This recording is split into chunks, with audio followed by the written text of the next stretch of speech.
Good morning or good afternoon. My name is Monica Pica, and I'm with Sachs Healthcare Communications. Before I introduce our moderator, James Simmons, and our speakers, Nicole Kupchik and Mike Helbach, I'd like to review a few housekeeping details. Today's webinar is being recorded. You may ask a question at any time during the presentation by typing your question into the Q&A box located on the right side of your screen and pressing Enter. Our speakers will try to answer as many questions at the end of the presentation as time allows. If you experience technical difficulties, please use the Tech Support tab, also located on the right side of your screen. If you have trouble seeing the slides at any time during the presentation, please press F5 to refresh your screen if you're using a PC, or Command R if you're using a Mac. Please make sure you are not behind a firewall, as this will prevent you from viewing the presentation. Our moderator today is Dr. James Simmons. Dr. Simmons is currently a hospitalist nurse practitioner at St. Francis Medical Center in Los Angeles, California. He is a guest lecturer at both the UCLA School of Nursing and the University of Illinois Chicago College of Nursing. He is a clinical ambassador for the CDC's Let's Stop HIV Together campaign and continues to emerge as a leading, nationally recognized voice advocating for marginalized communities in healthcare. Dr. Simmons is also frequently featured as a health expert on national television, radio, podcast, and social media programming. Welcome. Thank you very much, Monica, for an awesome introduction, and welcome everyone. Okay, so the title of today's webinar is Resuscitation Training Every 2 Years. It's time for a reset. I agree. And speaking today on this very, very timely topic are two incredible speakers, Nicole Kupchik and Mike Helbach. So Nicole has practiced as a critical care nurse for more than 20 years. About 15 years ago, she began working at Harborview Medical Center, a change that spurred an interest in resuscitation. So shortly thereafter, Nicole was part of a multidisciplinary team that was one of the first in the United States to implement therapeutic hypothermia after cardiac arrest. As a part of this effort, Nicole was responsible for protocol development and has published numerous papers on the topic. In 2013, Nicole founded Nicole Kupchik Consulting and Education. Welcome, Nicole. Hello. Our next speaker, there's Nicole. Mike Helbach is currently a Washington State certified, nationally registered senior paramedic and the director of EMS training and education for EMS Associates. Mike worked for 25 years as a firefighter paramedic for the City of Bellevue Fire Department in Washington until his promotion to Director of EMS Training and Education in Western Washington. He has received speaking invitations from many of the nation's largest EMS conferences and EMS agencies nationally and internationally. Welcome, Mike. Hello, hello, hello. We'll dig him up, I promise. There he is. All right, so a couple of disclosures from Nicole and Mike. Nicole is part of the Speakers Bureau for Stryker Medical, Baxter Healthcare, and Edwards Life Sciences. She's a consultant with Baxter Healthcare and an equity shareholder in Vivint Health. Mike Helbach, part of the Speakers Bureau for Stryker Medical and faculty at Seattle King County Resuscitation Academy. All right, we got those out of the way. One more thing we got to talk about, which y'all are very excited about, I'm sure. Continuing education for nurses, EMS professionals, and respiratory therapists. As you probably know, this educational activity is approved for 1 contact hour.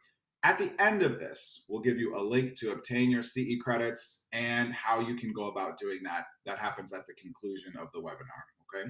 And of course, we want to give our big thank you to Stryker for supporting this educational activity. Remember, Q&A at the end. We'll give about 10 minutes for that. Okay, enough of me chatting. Now turn the presentation over to Nicole.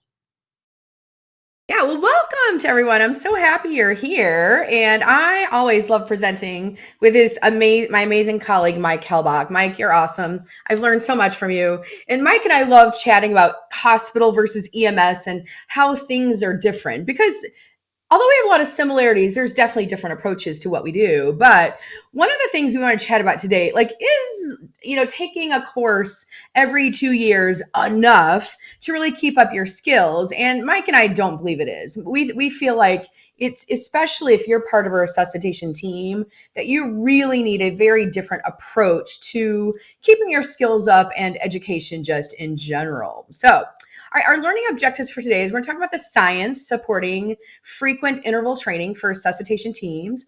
We're going to talk about high performance CPR metrics and how you integrate that into your training, because it's really important to train on what matters and what actually makes a difference for your patient who's being resuscitated. We're talking about the incorporation of mock codes and team approach training. And then finally, I'm just kind of talking about some ideas of future direction for training for healthcare providers, because I think the status quo class every 2 years doesn't cut it. And I think Mike, are we both on the same page on that? Yeah. We are absolutely So on the same page. Thank you, Catherine. yeah, no, and I think one of the big things to really make a difference in resuscitation in either an EMS system or a hospital is that you've got to have someone who cares about it and who's a champion and who's willing to kind of go to bat and lead the teams and get us on the right track. And Mike and I both were those champions in our respective EMS agency and hospital. But I think if someone doesn't own it, you're not going to have just kind of a redirection to getting on the path of excellence. And so Mike and I kind of, we talk a lot. We kind of came up with this list of, like, if we could do things the way we wanted and provide training the way we felt it would be provided, this is what we would recommend. Now, are you going to be able to do all of these things? Maybe not, but I think even taking pieces and parts will be helpful when comparing, sending staff, only sending them to a class every 2 years. But well, first of all, you need to know your high performance CPR metrics. And Mike is going to talk about those. You need to think about cognitive reviews of your protocols. Like, is everyone aware? Are we all on the same page of what our protocols are? Are we offering quarterly training, minimum quarterly training? And we're going to show you some data behind why it should be a minimum of quarterly. Are you doing mock code drills? Do you have assigned positions? And are people really clear about what their roles are in resuscitation? Or are they showing up to a scene or a patient's room that is just kind of chaos?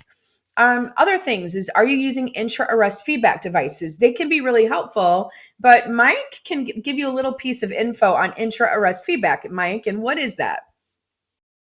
Well, there's a number of studies we'll talk about, and really the bottom line is, if you're a lower or poor performing program, meaning you haven't put the time and effort into this, intra-arrest feedback devices really don't change the ultimate performance of the patient.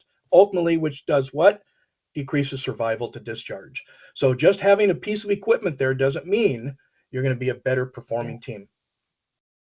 Yeah, you've got to know how to use the equipment and how to make changes on the scene. Absolutely. So some other things is, like, are your teams using a checklist? Mike and I are going to talk about checklists and some kind of things we've seen clinically. And then finally, are you tracking your data? Do you know where you are? And then once you think about a lot of these things, it's time to train, measure your performance, repeat, and put yourself on a loop, because that's truly what is going to make a difference. So we all know about AHA chains of survival. They're, in the last guidelines, they published out of hospital versus in hospital cardiac arrest chains of survival. And so we all know in the pre-hospital setting, the ideal situation is someone who has a witness arrest, who gets bystander CPR, who gets an AED placed early and gets shocked if they're in a shockable rhythm early. So we know those are the key things that make a difference in the pre-hospital setting. In the in-hospital setting, Mike always cracks up at what I always say, because I always say in the in-hospital setting, the best arrest is the one that never happens. And it's because you saw the patient deteriorating and you intervened. And Mike always laughs when I say that, because he's like, not sure how we're going to do that in the pre-hospital setting. Challenging, right, Mike? Agree. Yeah. Yeah, and so really prevention in hospital is what we should be looking at. The one thing that cracks me up is when people are like, "Oh my gosh, I'm so shocked they coded." Like, really, should you be? Patients tell you with vital sign and physiologic changes that they're kind of heading toward a cardiac arrest upwards of 8+ hours before they actually arrest. And when you look at most cardiac arrests in hospital, many of them are due to respiratory failure or hypovolemic shock. So none of this should be a surprise in the hospital setting. Now, a couple last things I'm going to say, and then I'm going to turn it back over to Mike. Is as of January of this year, the Joint Commission has published standards on resuscitation, which I have to say I am really excited about this. Like am excited that we've got agencies that are focusing on more than water in the nurses station, but are focusing on things that really matter. And for the hospital setting, it matters when you start looking at quality. And so I'm just going to just briefly go through this, but they revised one of the policies they or one of the standards they had, and that you need to train your staff in resuscitation, and especially those who are part of the Code Blue team. Other things, so standard number one that was just published was that you have a protocol policy on post-arrest care, that you have some way of neurologic prognosis in patients who remain comatose after their arrest. You have some protocol for inter-facility transfers. You're collecting data. Where are your codes happening? What was the outcome of the code? Was that patient transferred? And then finally, do you have a team who looks at cases, looks at the data, and makes practice improvements in your system? So those are the standards. And if you're not familiar with those and you work in a hospital, I highly recommend that you become familiar with the Joint Commission standards. So with that, I'm going to hand it over to Mike, where he is going to talk about high performance CPR and how it's defined. Perfect. Thank you very much. So first, Nicole, I love your intro. Thank you for setting the tone for all this, and for our colleagues out there around the world. It sounds like, Nicole, we've got well over 1,700 participants today. I just want to make sure everybody understands that we're going to take two sides of this. We'll take that pre-hospital side, which is where I'll bring it in for all our colleagues that are pre-hospital, and then Nicole will always bring in the hospital side. So what we're hoping is that we include the entire package of cardiac arrest management. All right. High performance CPR. We get this question all the time. What is it? Let me read if you haven't already done it. But a highly refined, choreographed, measured CPR event built around mastery level individual skill, as well as fully integrated ALS procedures. Those are the BLS, ALS, using current evidence-based performance metrics. Is it a mouthful? Absolutely. Can it be done by every agency, both in and out of hospital? Absolutely. And I think that's the first thing I want to do when I share is what is it we're really talking about? So what matters in high performance CPR? And I can move these around if you need me to advance these, Nicole. If you need me to, I can do that. So the first part that matters is chest compression rate. As we all know, the current standard is 100 to 120 compressions per minute. And in fact, there's data that really supports currently where we got those numbers from. Less than 100 and over 120 has a decrease in survival, and those data are pretty clear. Depth of complete recoil. Let's hold it for just a second. Recoil, as you remember, everybody, if you've been doing this for a while, 20 years ago, no one talked about recoil. In fact, that recoil looks like it has a really big connection to survival from discharge. So, for example, if you only leave about 5 pounds on the chest, which is only about a quarter of an inch, that actually can decrease coronary and cerebral blood flow between 30 and 50%. That 1/4 of an inch by leaning on their chest. So recoil counts. The next is controlled ventilations. Instead of just filling that BVM or whatever bag you're using and filling it all the way up, you need to control your ventilations. Minimal pauses. Nicole, you and I talk about this all the time. We have been egregious in some of our pauses over the last 30 or 40 years. Agree? Yeah, totally. Yeah, and I think what we need to do is pull back, and we need to make sure that anytime we're pausing, it's got to be less than at least 10 seconds, less than, and less than that is even better, because pauses go against the patient. Compression fraction. I'm wondering, Nicole, if every one of our participants today understand what compression fraction is. Um, I, Honestly, I'm not sure they do. So let's just talk briefly about it and we'll move on. It's simply the amount of compressions over a given period of time. And Nicole and I are recommending at least a compression fraction greater than 90% because there's a clear connection between that and survival discharge. And team efficiency, the ability to move and roll and alter. And I really like how Nicole added these additional skills. This idea of hover during analysis and defib. If you're still part of the idea where I'm clear, you're clear, everybody's clear, you need a reset. And that's exactly what this talks about. That's a 5 to 7 second pause that's not required. So hover, hands over the chest, ready to go.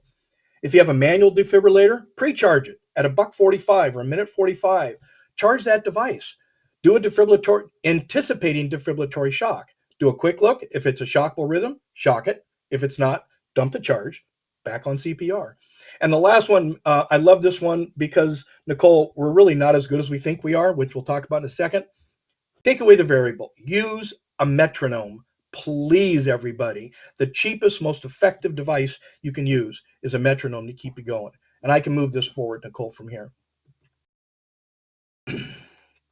So this was an interesting study that just talked about what's called the before, the during, and the after of a cardiac arrest management.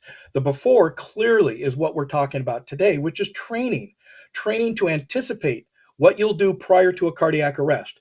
In the EMS world, we anticipate it. In other words, we're going to go on these calls all the time. Nicole stated in her life, in her world, the best one's one that never happened, but you still have to train for the opportunity, the before. The during is what Nicole discussed, is some of these intra-arrest devices, these feedback devices. And quite frankly, everybody, if you're only using a carotid or a femoral pulse check to see if CPR is going well, there's not a lot of data that supports that for outcome. What we're looking for is something beyond that, whether it's an audible feedback device for compressions or waveform capnography, suggesting when and how often to ventilate. So more specific than just do they have a femoral pulse during compressions. And everybody, the last one, which is the after. And after is about getting the data, the post-event analytics, reviewing this, and sending them back to the very providers that did the work. Because frankly, everybody, feedback matters. That's really where this is going. Feedback matters. If you're a provider, you want and need to know how you did. All right. So this next part this was interesting.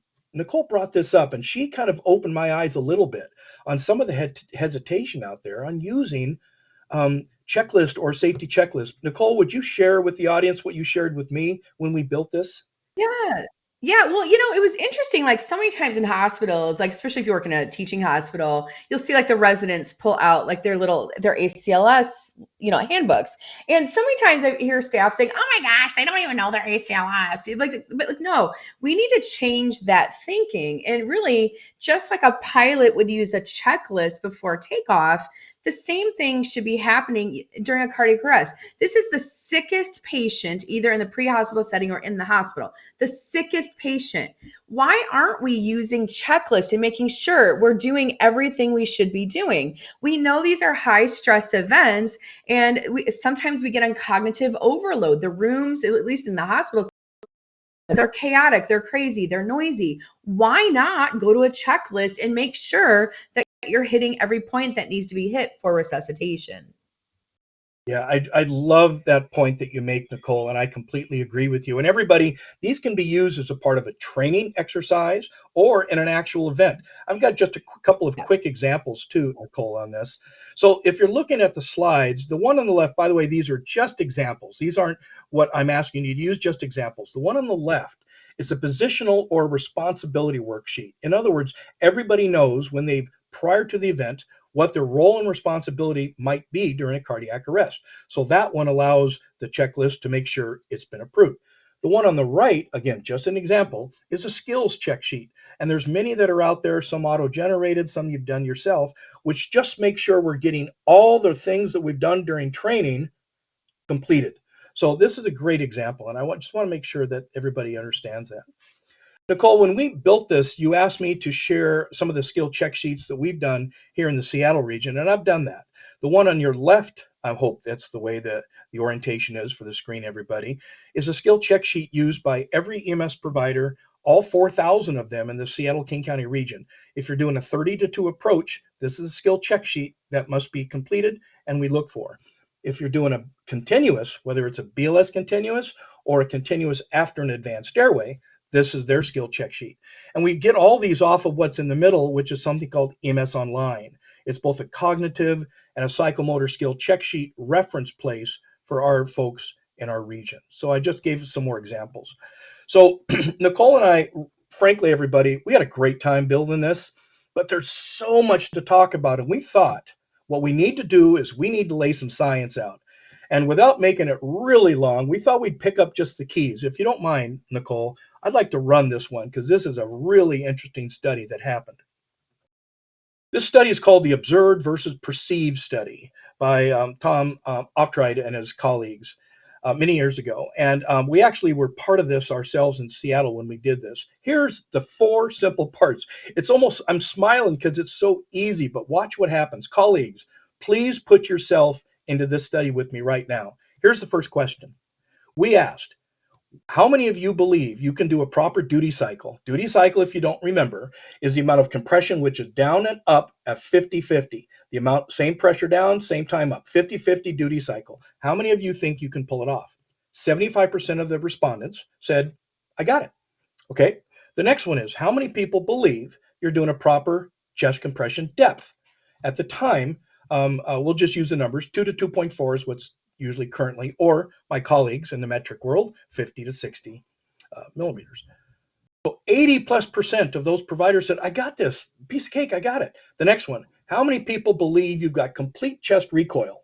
Knowing, Nicole, how important that is, how many people think they could do it? 80% said, I've got this. And the last one is, how many people believe you can put your hand in the right spot? Well, clearly you can see by the number, 90% said yes. That was the perceived. Nicole, here was the observed study. Please look, everybody, and tell me where you think you fell. In the duty cycle, less than 50% were truly doing a 50-50 duty cycle. They had some variation thereof. In the adequate depth, only about a quarter of all respondents actually had an adequate depth of compression. And we know that is a direct result and has a direct result on survival. But look at this one, Nicole. I couldn't help but thinking, oh my gosh, of the complete recoil, where 80% said they have it, only 8% of all respondents were able to get complete recoil. And we found that in almost 91% of all cardiac arrest had that number. And the last one, be proud for a second. The last one is almost 100% knew how to put their hands. So that's a win at least. But Nicole, that told us right there, we need to do something different. We need a reset. Something's not working well. We need to do this better. And in fact, this was, we start talking about skill decay. And I know you're going to talk about it as well. But this was a great study that talked about skill decay over a period of time. And this particular study actually had decay in less than 3 months. You and I both know it can happen even faster than that, right? So if your organization, colleagues, if your organization or you are only doing CPR training once a year or once every 2 years like we've been doing for decades, we need a reset. And that's where this came from. So as we start to wind down, on my part anyway, I'm going to get us to a few more of these little pieces so you can see some of the data. The data now is no longer anecdotal. We've got studies that talk about this, and I love this one. This is from Dr. Panchello, who did this one. Deride, low dose, high frequency. And just so you know, everybody, that's not a buzz term. It truly means something. Low dose means low the amount that you're throwing out to each provider at each time, but you're doing it a lot of the time. So low dose, high frequency, as opposed to a massive dose once every 2 years. There is no doubt that low dose, high frequency has shown to increase, in this particular case, compression fraction. We know compression fraction is a direct result of survival to discharge. And this one study alone, Nicole, increased compression fraction by 10% for just these patients. And just so you know, 10% moves them forward. Okay, so these were a couple of other charts. I'm going to move forward on this and let you kind of take it. But these were sort of these positional charts. We call it the high performance triangle on the left, and then of course ENCODE. Why don't you take us from here, Nicole, and and show us more about this. Well, no, and I think just basically you need to have some approach to how you're going to resuscitate. You know, and I mean, Mike, I guess you're kind of lucky, but not lucky in some ways, where you've got patients arresting in all different types of settings. In the hospital, mostly we've got patients who are resting in their hospital bed, and so it's probably a little bit easier on the hospital side to kind of come up with a schematic. But just I think the bottom line is, do you have the right people? Are they in the right places? And do they know their job and their role? I know we came up with a couple different iterations. On the right is actually the very first iteration we came up with for a hospital arrest and in resuscitation. And what we try to do is, instead of like nurses, doctors, respiratory therapists, pharmacists running to the codes thinking, oh my gosh, we got to do this, and this, is just take it down to 3 jobs. You've got 3 jobs or less, just as a minimum. You've got 3 jobs or less. So when you run to that code, you know exactly what those 3 roles are that you need to do. And I know one of the things after doing mock codes for a couple of years, we realized we needed to actually add a position. It was called the operations nurse, who kind of oversaw the code and just made sure that they were really watching CPR quality, because we know like CPR quality matters. When you're pausing, there's no perfusion getting to the brain, to the vital organs. And so we knew we needed to keep somebody on compression quality and really, really, really pay attention to that. And then again, just adding that operations nurse position. All right, so we're going to launch a poll. So the question is, do you do formal or informal mock codes in your hospital or unit or EMS agency? So we want to know, do you do mock codes? So we're going to launch the poll. I'll jump in for just a second here. Thank you. There will be a poll appearing on the right side of your screen. Just make sure you're not in full screen mode in order to participate in the poll, and we do appreciate your feedback. And again, that question reads, do you do formal or informal mock codes in your hospital or units or EMS agency? And we have 4 choices. Is it yes, consistently, yes, inconsistently, no, or no, but thinking about it? So again, we will pause for just a moment while you go ahead and select the best answer that applies to you. And we again appreciate you being here today, and we appreciate your feedback. So in just a moment, I'll go ahead and close out that poll so that we can turn the answers over to our speakers and they can discuss the results. Thank you again. So this is interesting. There's actually more of you doing mock codes than I've ever seen in any sort of a webinar education offering that I've been involved with. So 26% of you are saying yes, you consistently do them. That is awesome. High fives. 46% of you are saying yes, but you're inconsistent. You're doing something though, so that's good. So 24% are saying no, and then a few of you are thinking about it. So this is probably one of the best poll result I've seen about mock codes. So Mike and I are both true believers that we need to do mock codes and need to get people practicing as a team. When you look at training, you can train to the individual skill, but you also need to train the team dynamic. What does the communication look like? Because we know that all of that matters just as much as the individual skill. And so how do we increase and retain performance? We've got to have a multi-pronged approach to training. So mock codes, I think either EMS or hospital, they're really important because you're practicing a very high risk but somewhat low volume team response. And a lot of times, when you've got a call in the pre-hospital setting or a code in a hospital, a lot of people may not even know each other very well and may not know what each specialty, each person brings. So you may not know what their knowledge levels are or their expertise. And I think that when there's a lot of variability, that can lead to just kind of confusion during the arrest. And we know from hospital literature that when we have cardiac arrest on weekends and nights, one of the things we know that is really interesting, and I wonder if EMS is the same way, Mike, but what we know is that survival is lower if your patient has a cardiac arrest at night or on weekends. And so you've got to ask, like, why is that? So why is there lower survival? You can see this is looking at day shift versus night shift. Why is there lower survival on the night shift? And I don't know, like the things I think about, less staff. You have just less numbers of staff. You have less experienced staff. And especially now, I will say, post-pandemic, a lot of the night shifts across the country have got really, really inexperienced staff. There's less resources. So, there could be a lot of reasons why this would happen. And so that was a study that was published a number of years back. And then a similar study was repeated. And what they found was the same results. So even years later, they found that we still have lower survival during the nighttime and lower survival on weekends. So nighttime, weekends, we have much lower survival.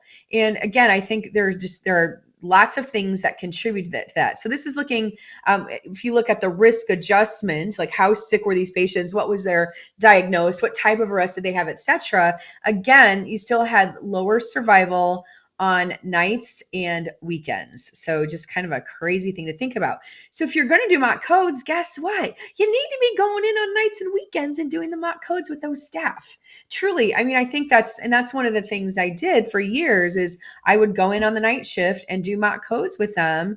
There was a physician and I who ran them, and we would make sure that we were hitting the night shift, hitting the weekend staff as well.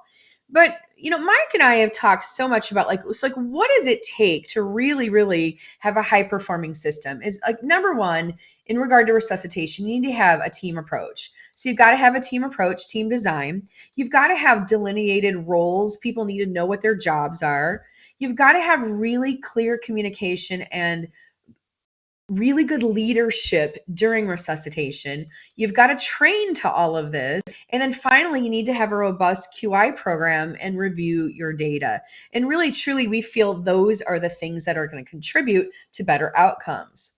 All right, so we're going to launch our next poll. And our next poll question is, does your organization require quarterly CPR skills or training on chest compressions, ventilation, defib, etc.? So do you do quarterly training or not? Thank you. Once again, that poll is appearing on the right-hand side of your screen, just under the Q&A box. And again, that question reads, does your organization require quarterly CPR skills training or chest compressions, ventilations, defib? And it's simply choose yes or no. And thank you again for being here. And I'll turn it back over to our speakers to discuss the results.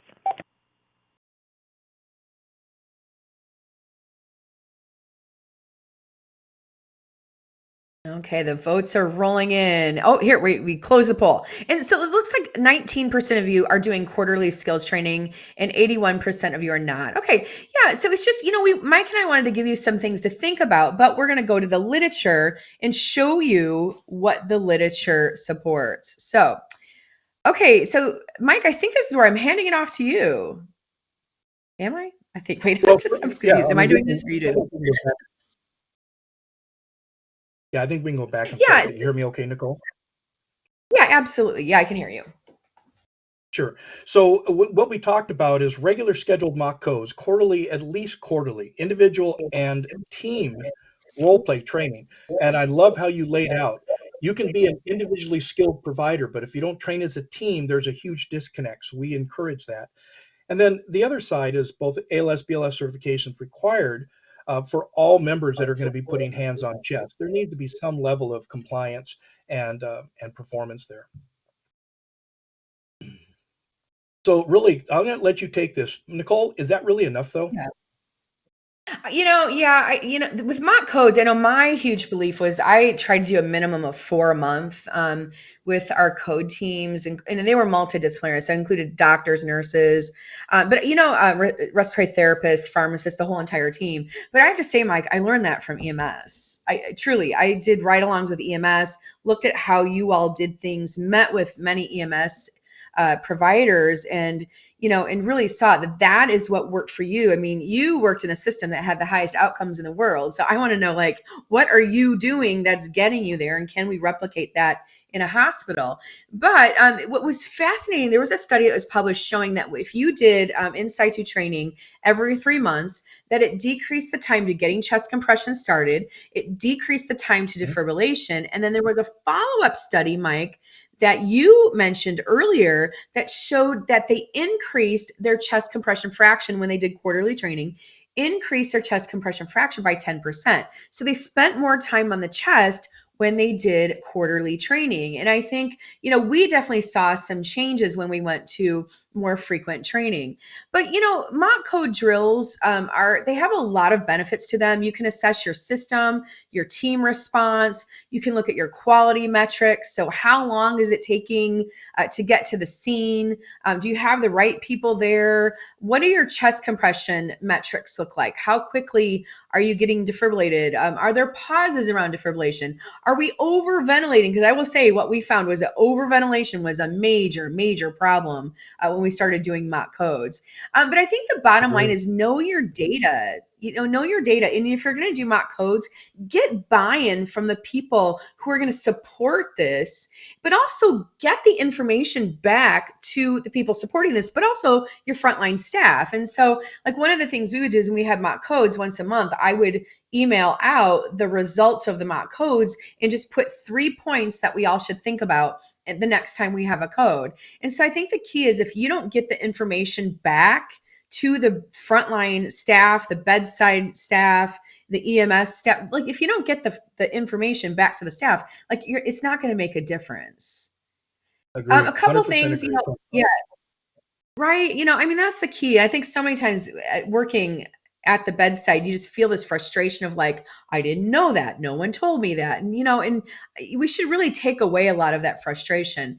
But to do mock codes, Mike and I have talked about low fidelity versus high fidelity codes. And I think the bottom line is you need some basics. Is you need a mannequin you can intubate, do compressions on, defibrillate. You need some sort of a rhythm generator, and you need permission to use your equipment. One of the things I didn't want to use equipment from some sim center that wasn't the same equipment that we used at the bedside. I wanted to use like our real crash carts, and I wanted to use the real equipment that they're going to be expected to use during real resuscitations. I'm sure you've probably had the same approach in EMS. Exactly, Nicole. Thanks. It's an excellent point, and I agree 100%. Yeah, and so mock codes, like I said, we try to do them 4 times a month, but you've got to do what works for you. We did adult and pediatric type scenarios. I tried to use real codes from the previous months and simulate those real types of codes. And one of the most important things is debriefing after the mock code. But like I was saying, low fidelity, there's some benefits to it. It's less expensive. You don't need as many staff to run the mock code. There's less planning time, but there is more effort to collect data. I will say, like, we had to manually count compressions. We had a stopwatch where we would, track how much time people were off chest. We had to manually record data. So there's positives and negatives. Now, high fidelity, it takes a lot more planning. You've got expensive equipment. You have to have someone who knows how to run that equipment. But the positive is you get all your CPR metrics when you're using a high fidelity type mannequin. So, there's positives and negatives to both, but I would say don't, delay doing mock codes just because you don't have some expensive simulator. And then always think about special circumstances to drill. So, like, for example, the cath lab where they have codes, a COVID isolation room, would, our staff protecting themselves before going into these rooms, or are they just running in? EICU, I can't say enough about including your EICUs if you have one at your hospital, in your resuscitation programs and as part of your mock codes. And and Mike, I know like you all have some really interesting situations. Like you've got to maybe drill like a patient stuck in between a toilet and a wall, or, maybe they're sitting in water or, a puddle of something. I know you all have some really interesting situations to drill, and we should be practicing those situations to which we are encountering. Exactly. Nicole, So I think you hit it. I'm sorry, if all we're doing is using the classroom only to run these things, we haven't changed a thing. I agree. Yeah, and then what metrics do you collect? And the thing is, as a just a baseline, you need to be collecting CPR data. That's the thing that matters to that patient who's arresting. Now, there are other things you can collect. Like we wanted to collect our alert system. How quickly was communication getting out to our teams? How long was it taking for our teams to get there? How long was it taking to get compression started, our first defib, our first airway intervention? And then we collected data on more qualitative type things like how well is the team communicating? Are you repeating like orders that you're getting or tasks that you're doing? Are you functioning in your role? And so there are lots of things, lots of data you can collect. And this is the sheet that I had created that we used in mock codes to assess just kind of arrival times. I know this looks like a lot. It actually goes pretty quick. But arrival times of all the staff, our CPR quality, which we got a lot of that data from the mannequin, and then communication. If it was PEA, did we discuss the causes of the PEA, or really for any type of arrest, do we discuss causes? Did everyone function in their role, etc.? So you can collect some good quality data, and then what I would do is I once a month is email these reports out to all of leadership to share with their staff and anyone who is involved in the for resuscitation. I would email these out with a summary and, like I said, 3 bullet points of what we should think about in your next cardiac arrest. And then the final point I want to make is just that you have to debrief. When you do these resuscitation drills, you've got to debrief and bring the team together and ask what went well. What would you do different next time? And were there any safety or equipment concerns? And keep it, in an environment that's safe, that people feel safe to speak up and talk about, what just happened. And I will say, if you make these events fun and don't make them punitive, but make them very positive, you will get more participation. And I will just say a little more eagerness for people to participate. And we got to the point where like people were texting. I'd have doctors texting me, "Hey, I'm on call. I'll be in the hospital this night, and this night. Could you mock code when I'm there?" And I would love every single message I got with a request of doing a mock code when people were there. But what did we learn? And we learned that we needed to improve CPR quality. We learned that we needed to kind of cinch up a lot of the pauses around defibrillation. We learned that we weren't putting capnography on as much as we thought we were. So we had to kind of, really fix that. And then we learned some kind of process issues, like not everyone who needed a key for the elevator had one to rapidly get to a code. We learned that we needed to retrain our operators who were calling the codes, etc. So we were able to follow up and on some of the things that we need to retrain. But this is a mock code, and you can see like everyone's standing in the position that they're supposed to be standing in, doing their roles. And this took some time, but we definitely got there. So again, the positives of mock codes is that you're going to increase your team performance, ideally increase your quality and your CPR metrics. Like if you had a downside to doing mock codes, I would say, you need someone who can own this, who can lead this, and you need staff to take it serious. And one of the worst things you can do in a mock code is be like during the practice is being joking around. If I'm the one who's in charge of it, right? I don't want to be a jokester. Like we can have fun in the debrief, but I want them to treat this like a real cardiac arrest. And you need to cover all shifts. So that meant I was coming in on weekends and I was coming in on the night shift, but I really felt it was worth it. So Mike, I'm going to hand it back over to you, where you're to chat about videoing the mock codes. You bet. I'll do this really quick and then give it back as we take it to the end. Folks, one of the first things we realized once we understood the perceived versus the observed study is that we weren't as good as we thought we were. So what we started to do was simply video or capture your training scenarios. And by doing that, you would be amazed at what you can find. The amount of pauses or inefficiency in rotation or poor compressions or whatever that may be can be captured, reviewed, and then discussed as a team. So I threw this up, Nicole, because I think it's something that's really low tech with a high yield. I'll give it back.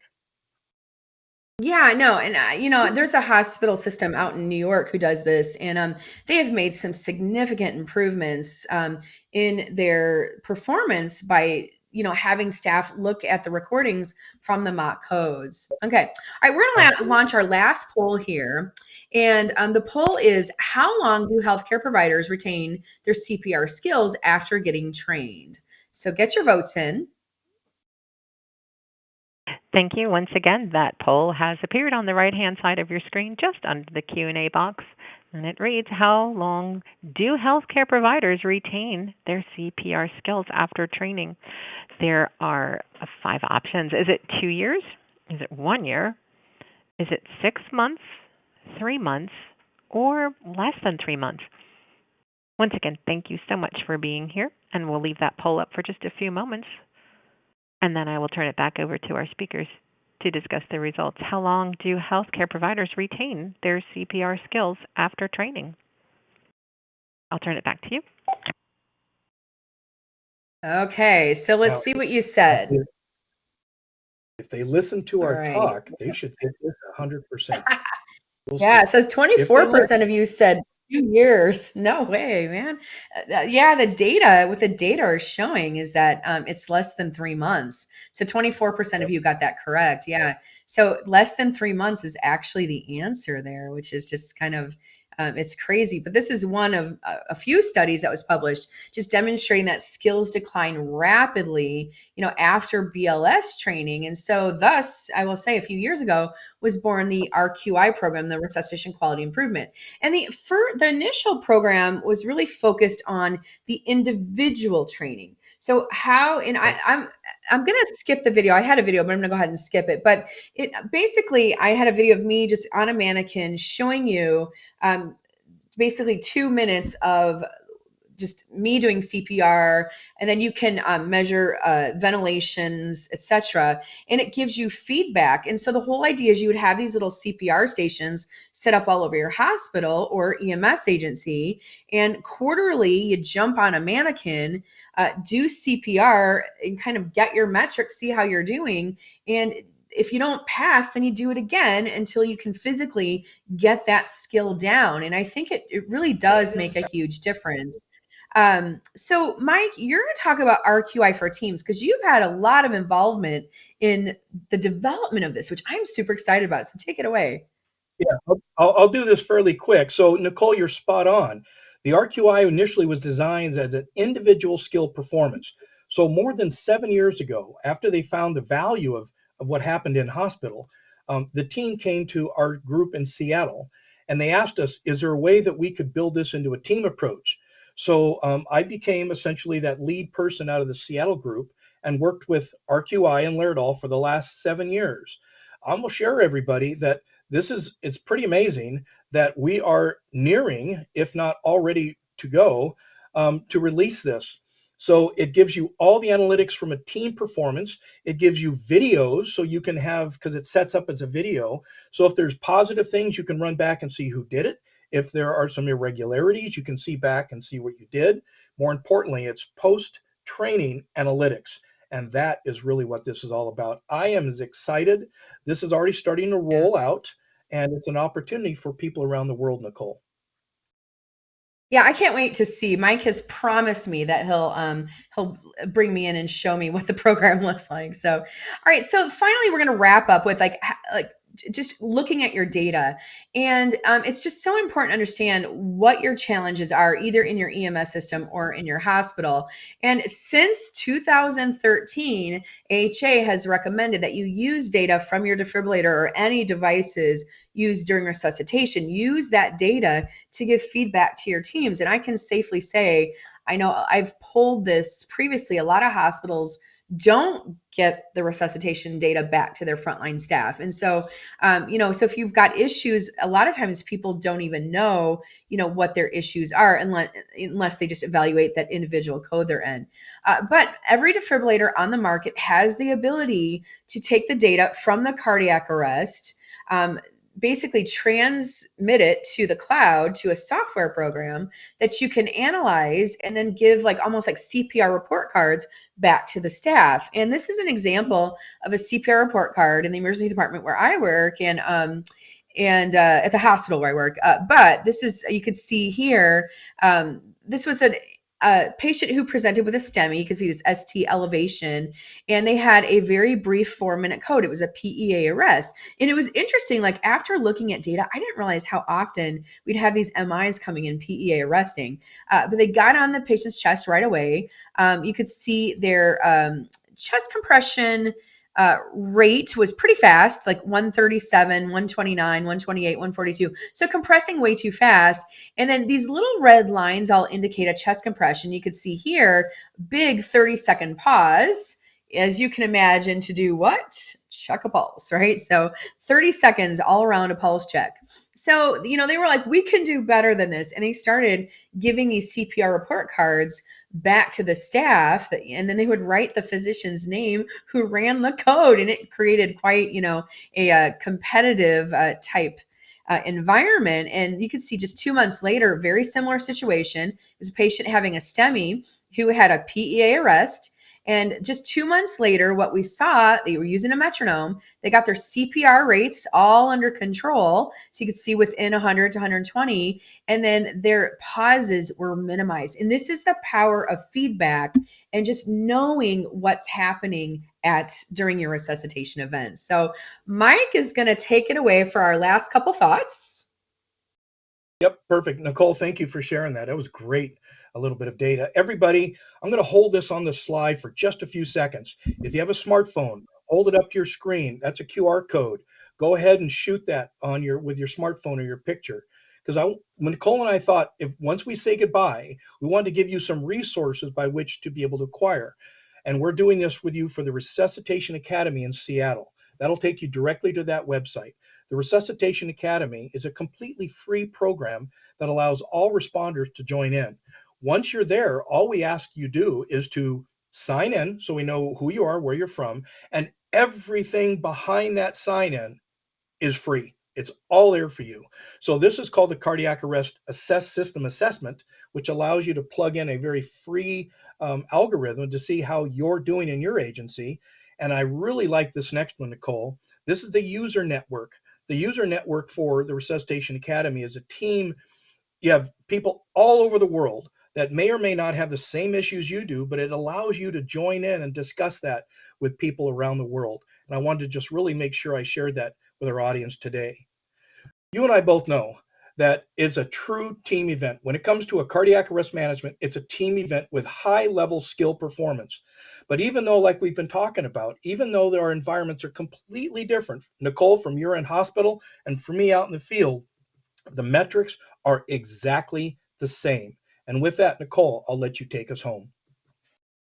Yeah, okay. So James is going to get ready to address your questions, but just the take-home points that Mike and I wanted to leave you with is that, this approach of doing training more than every 2 years can be done in any EMS system or any hospital facility, but you have to do what works for your facility. And I think especially now, Mike, I don't know if EMS is in the same boat as hospitals, but hospitals since the pandemic, especially in critical care and emergency areas, have had a lot of turnover. We've experienced a lot of turnover. So now more than ever, we need to kick up training on these low volume, high risk type procedures like resuscitation. And what works for a critical access hospital may not work for a teaching hospital. So you've got to really do what works well for you. And same thing with EMS. What works in an urban setting may not work in a rural setting. And so you've really got to customize your approach to what is going to work for your facility. So, all right. So with that, I am going to hand it over to James, who is going to give you some information on getting CEs and then is going to take any questions. All right, you ready, James? I am ready, Nicole. Thank you, Nicole and Mike. That was incredible. Whoa, I'm like literally in my notebook over here, like furiously taking notes. So thank you very much for that. We have just a few minutes So before we get to the Q&As, because there are some really good ones, I do have a few reminders for the audience, okay? I promised you CEs and how you can get them. So we're going to talk about that here. My slides will work. So this activity is approved for 1 contact hour, okay, which is great. Nurses and RTs who are tuning in, you're going to go to www.saxtesting.com/SL, okay? EMS folks, different website for you, slightly different. You're going to go to www.saxtesting.com/EMS, okay? Either site. Once you get there, you're going to need to register on the site, right? We're used to this. Complete the evaluation form. Everybody gets 5 stars, and Mike and Nicole did a great job, right? And then once you completed that and submitted it, you'll be able to print your certificate for your CE, okay? So it's super simple. Just remember there's 2 different websites, one for nurses and RTs, one for EMS folks, all right? And then, of course, we do want to thank Stryker very much for their support of this educational activity. Also, just so you know that there will be an archived version of this, and the archive on demand version is available at different website, www.savinglivesnow, all one word, .org, okay? And for nurses and RTs, the on demand version does also qualify for that CE, okay? www.savinglivesnow.org. All right. So with that, listen, I think the first question, this one was so interesting to me, Nicole and Mike, because I didn't even think about the logistics of this, but someone asked, let me find my question. Oh, do you get permission from staff to video mock codes? Are staff advised in advance that they may be filmed, and who can view the footage afterwards? Yeah, I will say this one, Mike and I actually had this discussion I'm going to imagine every hospital's got different rules around videoing, but if it's used, like it could never ever be posted publicly, never ever on social media. You do need to get, often in many hospitals at least, often you need to get some sort of permission. So, but it's all used in the vein of quality improvement. So Right. it would I would never echo like that. be discoverable, for example. And in EMS, I would echo that. With EMS trained divisions, that information stays within the body of the division, right? So all providers within an EMS organization understands that they could easily be trained because logistically they're already being reviewed on a psychomotor skill check sheet anyway. They see the value in being videotaped, therefore it's a no-brainer for the EMS team. Yeah, I think really the folks who are involved, once you sort of bring this up, are going to be. We've done this before in a hospital I practiced at previously, and people are much more receptive to it than I think you might guess that they are. They really are, especially the code team or the RRT team or whatever. They're very into it. Okay, we just have a couple of more minutes, so if you have other questions, drop them in right now. Okay, literally like 90 seconds. Next question: what do you think of devices besides metronomes to assist with CPR feedback, specifically anything related to a cardiac monitor? Sure. Nicole, Yeah, I'll like a let you take that CPR first. feedback device, absolutely. Yeah, I mean, I'm a huge believer in feedback devices, but I think, but the thing is, like in hospitals, one of the things you have to understand is the science behind your device, right? So some devices work on an accelerometer technology where it's going to overestimate the compression if your patient is on a mattress that's sinking and bouncing up and down, which would be any hospital patient. So you just have to understand the science behind the feedback device to understand the accuracy. So, but I mean, I'm a huge believer in feedback. I feel like you can't correct I've done compressions a million times, and it's hard to correct that physical skill unless you get feedback. Right. And I'm going to say in And our case, ventilations are a Nicole, big one. oh, Oh, go I'll ahead. say that our case, the mattress doesn't come into play, but there's no doubt different Yeah. devices have accelerometers in the pads, but they also have pucks, James, that can be placed on as an accessory device. But let's not miss one of the big ones, right? So end-tidal CO2 monitoring and waveform capnography is a big deal as well. Yeah, and I've done Yeah, webinars on there are. capnography, and I think, yeah, I think the one thing you have to remember with capnography is one of the most common, or I say not the most common, but a cause of a cardiac arrest in hospital is a pulmonary embolism. And if your patient has a pulmonary embolism, your capnography is not a good marker of CPR quality.